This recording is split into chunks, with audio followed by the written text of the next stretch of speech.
ঘরোয়া উপায়ে দূর করুন রান্নাঘরের স্যাঁতসেঁতে ভাব। বর্ষার আগমন এসেছে প্রকৃতিতে। বাতাসে ভেসে বেড়াচ্ছে সোদা মাটির গন্ধ। বৃষ্টির ছোঁয়ায় প্রাণ জুড়ালেও এই সময় বাড়িতে শুরু হয় কিছু বিরক্তিকর সমস্যা।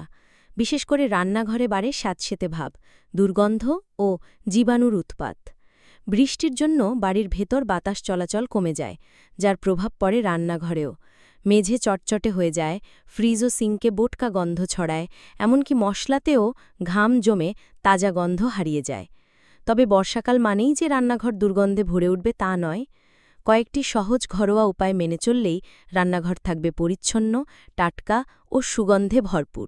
চলুন জেনে নিই। ঘরোয়া সুগন্ধি তৈরি করুন।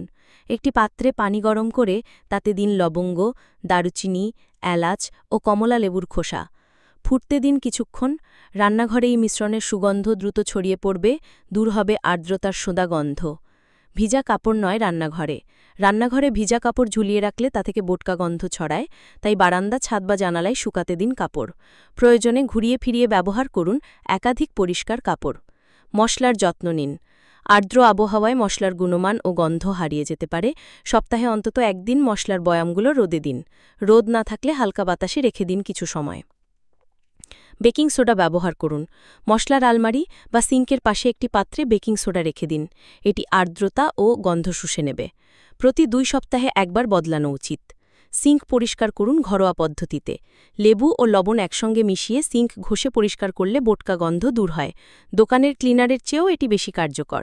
ফ্রিজের দুর্গন্ধ প্রতিরোধে বর্ষায় ফ্রিজ পরিষ্কার করা খুব জরুরি। জল ও ভিনেগার মিশিয়ে তাক পরিষ্কার করুন। তারপর ফ্রিজে একটি বাটিতে কিছু লেবুর বা কফির গুঁড়ো রেখে দিন, দুর্গন্ধ আর আসবে না। শুকনা উপকরণ রোস্ট করুন।